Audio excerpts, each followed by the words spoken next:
আসসালামু আলাইকুম বাবা।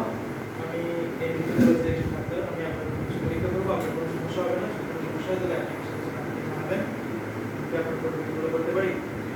সেটা আমি গ্রেডিং ছিলাম, টেস্ট নিলাম, কনসাল্ট নিলাম।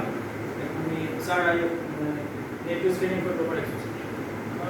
স্যার আমাকে হচ্ছে পারমিশন দিয়ে দিল। তারপর হচ্ছে আমি ওটার পর পজিশনিং করলাম। শার্ট থাকলে বা টি শার্ট থাকলে আমি খুলে ফেলবো যে সেটা আমি হয় এবং হচ্ছে আমি লেফট রিটার্ন যে সিলারি পজিশন থেকে ধরে যাচ্ছে সেগুলো আমি পজিশনটা ছুটে দেবো। তারপর আমি ইন্সপেকশন করব। ইন্সপেকশনের সময় অবশ্যই ইনস্ট্রাকশন দিতে হবে যে বাবা আপনি একটু লম্বা লম্বা করে দম নিন, শ্বাস নিন লম্বা লম্বা করে। আমি দেখবো প্রথম হচ্ছে শেপ অফ দ্য চেস্ট বেড়েছে কিনা, সেটা ম্যাক্সিমাম আছে কিনা, মিনিমাম আছে কিনা। তারপর হচ্ছে আমি দেখবো কোনো অ্যাসিমেট্রি আছে কিনা, মাসল ওয়েস্টিং আছে কিনা সেটা আমি দেখে নিব। দেখে নেওয়ার পর তারপর হচ্ছে আমি রেসপিরেটরি মুভমেন্ট প্যাটার্নটা দেখে নিব, থোরাকো অ্যাবডোমিনাল নাকি অ্যাবডোমিনো থোরাসিক। তারপর হচ্ছে আমি কোনো ধরনের অ্যাসিমেট্রি আছে কিনা সেটা আমি দেখে নিব। তারপর আস্তে আস্তে হচ্ছে আমি respiratory pattern, respiratory rate, respiratory rhythm, তারপর ভলিউম এগুলো দেখে নিলাম। তারপর কোনো ধরনের রেসপিরেটরি ডিস্টেজের কোনো সাইন, সাপোজ এখানে হচ্ছে মাসল ওয়েস্টিং, তারপর হচ্ছে রেসপিরেটরি মাসলগুলো প্রমিনেন্স কিনা সেটা দেখে নিব। তারপর লিফট পার্সিং আছে কিনা সেটা দেখে নিব, যেটা হচ্ছে সিওপিডিতে হতে পারে। নেক সুয়েলিং আছে কিনা সেটা দেখে নিব, যেটা হচ্ছে সুপিরিয়র ভেনাকেবল অবস্ট্রাকশন যদি হয় সেখানে নেক সুয়েলিং হতে পারে। তারপর হচ্ছে আমি গাইনোকমেশিয়া দেখে নিব, স্পাইডার নেওয়াই দেখে নিব, অ্যাঙ্গোস বেজ আছে কিনা সেটা দেখে নিব, ডিফর্মিটি আছে কিনা সেটা দেখে নিব। এই বলে আমার ইন্সপেকশন মোটামুটি শেষ। তবে ইন্সপেকশনের সময় আমরা চাইলে আরেকটু চেঞ্জ করতে পারি। আমার এই যে চেস্টের শেপটা দেখার জন্য হচ্ছে আমি দুইটা এরকম কার্ড নিব বা দুইটা বোর্ড নিব, দুইটা এক্সিকিউট নিলাম। তারপর হচ্ছে আমি এই দুইটা জায়গায় এরকম করে ধরলাম, ধরে হচ্ছে আমি এটা দিয়ে জাস্ট ওভার দ্য নিপুল বরাবর আমি চেস্টের ট্রান্সভার্স ডায়ামিটারটা মেপে নিলাম। ট্রান্সভার্স ডায়ামিটার এখানে দেখা যাচ্ছে 28 সেন্টিমিটার, 28 সেন্টিমিটার। তারপর হচ্ছে আমি এটা এন্টেরিয়র পোস্টেরিয়র ডায়ামিটার মেপে নিব। বাবা আপনি একটু এটা একটু নিচের দিকে দিল। এন্টেরিয়র চেস্ট ডায়ামিটার দেখার জন্য আমি এটাকে সেম আগের মতো করে এটা আমি সেন্টিমিটারে মেজার করব। এখানে আমার দেখা যাচ্ছে এই ডায়ামিটারটা প্রায় দেখা যাচ্ছে 18 সেন্টিমিটারের মতো। আমি প্রপারলি মাপতে পারলে 18 সেন্টিমিটার পর্যন্ত হয়েছে। তাহলে এখানে দেখা যায় যদি এন্টেরিয়র পোস্টের ডায়ামিটারটা কখনো ট্রান্সভার্স ডায়ামিটার থেকে বেশি হয়ে যায় তখন হচ্ছে আমি বলবো এটা সিওপিডির দিকে যাচ্ছে এবং সেটা হচ্ছে ভেরাল শেপ চেস্ট অ্যাপিয়ারেন্স হবে। ঠিক আছে, এই হলো আমার ইন্সপেকশন শেষ। তারপর আমি পালপেশনে চলে যাবো। পালপেশনের প্রথমেই হচ্ছে আমি চলে যাবো ট্রাকিয়াল পজিশন দেখার। ট্রাকিয়াল পজিশন দেখার জন্য বেশি করে অবশ্যই বালিশটা সরে নিতে হবে। আপনি একটু মাথাটা উঁচু করেন। হ্যাঁ, আমি বালিশটা সরে নিলাম। তারপর হচ্ছে আমি ট্রাকিয়াল পজিশন। ট্রাকিয়াল পজিশন এরকম করে আমি শিফটেড করে রাইট ওর লেফট সাইডে ডেভিটিস আছে কিনা সেটা আমি দেখে নিলাম। আচ্ছা, তারপর আমি এরকম তিনটা আঙ্গুল থেকে ক্রিকোস্টার্নাল ডিস্টেন্স অর্থাৎ ট্রাকিয়াল টাক দেখবো। ট্রাকিয়াল টাকটে যদি হয় তাহলে হচ্ছে আমি দেখবো, আপনি লম্বা লম্বা করে দম নিন তো বাবা। যদি আমার এই তিনটা আঙ্গুল দম নেওয়ার সময় এই ক্রিকোস্টার্নাল ডিস্টেন্সের মধ্যে জায়গা না হয় তখন আমি বুঝে নেবো যে ট্রাকিয়াল টাক প্রেজেন্ট। অর্থাৎ ট্রাকিয়াল টাক প্রেজেন্ট হলে এখানে আমি বুঝবো লাঙ্গে কোনো ইনফ্লামেশন আছে, লাং ইনফ্লেশন আছে। আচ্ছা, ট্রাকিয়াল টাক। এরপর আমি অ্যাপেক্স পিটে চলে যাব। অ্যাপেক্স পিটের জন্য আমি প্রথমে হচ্ছে অ্যাপেক্সটাকে লোকালাইজ করবো। যদি আমি হচ্ছে এরকম হাত দিয়ে না পাই তখন আমি বাবা আপনি একটু এরকম করে ঘুরে যান তো। লেফট রেক্টাল পজিশনে নিলাম, নেওয়ার পর আমি সেটাকে ইন্ডেক্স ফিঙ্গার দিয়ে আইডেন্টিফিকেশন করে রাখবো। করে রাখার পর এখানে অ্যাঙ্গেল অফ লুইস মেজার করবো। অ্যাঙ্গেল অফ লুইস মেজার করে তারপর হচ্ছে আমি second intercostal space, third intercostal space, fourth intercostal space, fifth intercostal স্পেসে পর্যন্ত আসবো। আসার পর আমি হচ্ছে মিডলাইন পর্যন্ত একটা ডায়ামিটার নিয়ে নিলাম। মিডলাইন পর্যন্ত ডায়ামিটার নিয়ে যাওয়ার পর আমি হচ্ছে সেই ডায়ামিটারটা মেজার করবো। এখানে দেখা যাচ্ছে প্রায় 9.5 সেন্টিমিটার। এই হচ্ছে আমার অ্যাপেক্স পিট লোকালাইজ করা শেষ। এরপরে হচ্ছে আমি চেস্ট এক্সপান্সিভিটি দেখতে পারি। চেস্ট এক্সপান্সিভিটি দেখার ক্ষেত্রে আমি তিনটে জায়গায় দেখতে পারি, upper zone, middle zone, lower zone. Upper zone, বাবা আপনি লম্বা লম্বা করে শ্বাস নিন তো। হ্যাঁ, আবার লম্বা লম্বা করে শ্বাস নিন। হ্যাঁ, তারপর আমি লোয়ার জোনে দেখবো, লম্বা লম্বা করে শ্বাস নিন। হ্যাঁ, আমি লোয়ার জোনে দেখে নিলাম। তারপর হচ্ছে আমার টোটাল চেস্ট এক্সপান্সিভ যদি মনে হয় আমার এখানে চেস্ট এক্সপান্সারি না, বায়োলেট্রিক্যালি সিমেট্রিক্যাল চেস্ট এক্সপান্সারি না, তখন হচ্ছে আমি এখানে টোটাল চেস্ট এক্সপান্সিভিটি দেখার জন্য আমি একটু মেজারিং টেপ ইউজ করব। মেজারিং টেপ ইউজ করার সময় বাবা আপনি একটু আপনার নিচ দিয়ে দেখতে জাস্ট ওভার দ্য নিপুল বরাবর আমি নিপুলের কিছুটা নিচ দিয়ে এটা দেখলাম। দেখার পর হ্যাঁ, এই যে লম্বা লম্বা করে শ্বাস নিন। এই যে দেখেন এটা মুভমেন্ট করতেছে। এটা যদি 2 সেন্টিমিটার থেকে কম মুভমেন্ট হয় তখন আমি বলবো যে এখানে এক্সপান্সিবল না, অর্থাৎ অনার মুভমেন্ট হচ্ছে রেস্ট্রিকশন আছে। নর্মালি হচ্ছে 5 সেন্টিমিটারের উপরে মুভমেন্ট হয়।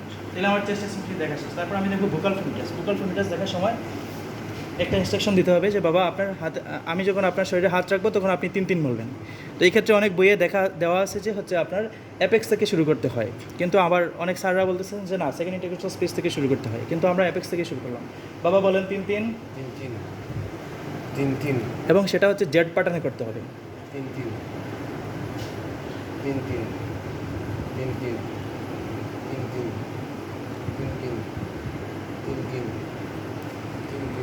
এরকম করে আমি মিড এক্সিলারি লাইন বরাবর হচ্ছে আপ টু 6 ইন্টারকোস্টাল স্পেস পর্যন্ত করব। তারপর হচ্ছে আমি এই দুটো লেটারাল মিড লেটারাল বর্ডার অনুযায়ী করব, সেটা হচ্ছে আমার মিড এক্সিলারি লাইন। বলেন 3 3 হ্যাঁ হ্যাঁ। তো মিড এক্সিলারি লাইন বরাবর হচ্ছে আমি আপ টু 8 ইন্টারকোস্টাল স্পেস পর্যন্ত করব। তাহলে আমার এইভাবে ভোকাল ফিমিটাস দেখা শেষ। তারপর হচ্ছে আমি দেখব পারকাশনের ক্ষেত্রে। পারকাশনের ক্ষেত্রে প্রথম আমার অ্যাপেক্স থেকে শুরু করতে হবে। আবার সেম যে পজিশনে আমার ভোকাল ফিমিটাস দেখছিলাম সেই হিসেবে আমি পারকাশন করব। পারকাশনের ক্ষেত্রে প্রথম হচ্ছে অ্যাপেক্স থেকে শুরু করব।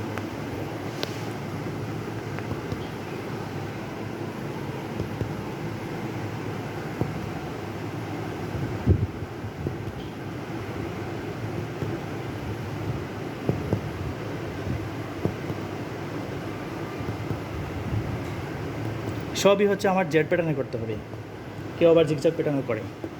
ঠিক আছে, সেম হচ্ছে আমি এভাবে মিড এক্সিলারি লাইন ব্যবহার করবো, সেটাও জেড প্যাটার্ন।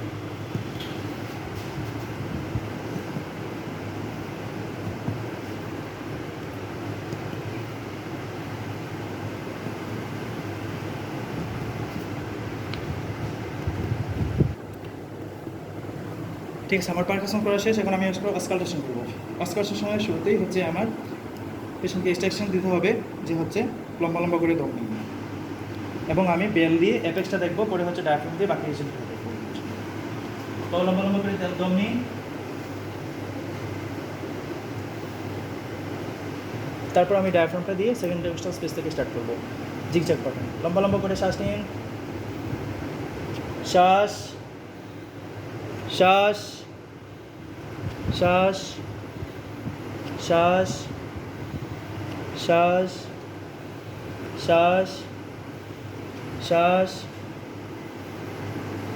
শ্বাস শ্বাস শ্বাস শ্বাস শ্বাস শ্বাস শ্বাস শ্বাস। তাহলে আমি এখানে অস্কালটেশন কি দেখলাম, আমি ব্রেথ সাউন্ড দেখলাম, তারপর এডেড সাউন্ড দেখলাম। এডেড সাউন্ড হচ্ছে ওনার রঙ্কাই প্রেজেন্ট, রঙ্কাই আছে কিনা, হুইজ আছে কিনা, এরকম হলে আমার এজমা পজিটিভ হবে। আর হচ্ছে যে কোনো ক্রিপিটেশন বা হার্ট ফেলিওর ক্ষেত্রে দেখা যায় ক্রিপিটেশন পাওয়া যায়, বা সিওপিডির ক্ষেত্রে ক্রিপিটেশন পাওয়া যেতে পারে। এরপরে আমি ভোকাল রেসপন্স দেখবো। সেম আবার কন্ট্রাকশন, আমি যে জায়গায় আগের পজিশনে যে জায়গায় আমি হচ্ছে অস্কালটেশন করছি সেই জায়গায় আমি ভোকাল রেসপন্সটা দেখে নেব বেল দিয়ে অ্যাপেক্সে। তো বলেন 3 3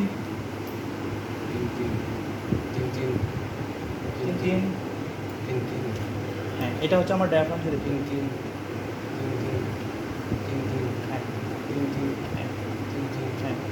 আপ টু 6 পর্যন্ত দেখলাম। তারপর হচ্ছে আবার লেফট হ্যাঁ হ্যাঁ হ্যাঁ,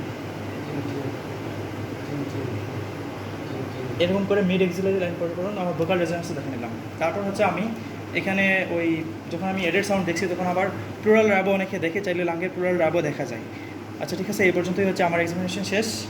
বাবা আপনাকে অনেক ধন্যবাদ, আপনি আমাকে অনেক সহযোগিতা করছেন। তবে আপনার যে সমস্যাটা আপনাকে আমি নিজেই শোনাই দিছি, আপনি বুঝতে পারছেন আমার সাথে আপনার কীরকম পার্থক্য, আমার ফুসফুস কীরকম আর আপনার ফুসফুস কীরকম, দেখছেন তো কীরকম সাউন্ড পাওয়া যায়। হ্যাঁ, যদি হচ্ছে এই সমস্যাটা আপনি এই সিগারেট খান বা আপনি সব নিয়মমাফিক যেরকম ডাক্তাররা বলে সেই সাজেশন যদি ফলো করতে না পারেন, তাহলে আপনার কিন্তু আবার যে কোনো সময় হসপিটালে ভর্তি হইতে পারে। ঠিক আছে, এই জন্য আপনি একটু সাবধান থাকবেন, সতর্ক থাকবেন। আর আপনাকে অনেক ধন্যবাদ, আপনি হসপিটালে আসছেন। আপনার বাবা মা যদি আরও কেয়ারফুল দিতেন, হয়তো আপনি আরও আগে হসপিটালে আসতেন এবং হচ্ছে এই সমস্যাটা হতো না।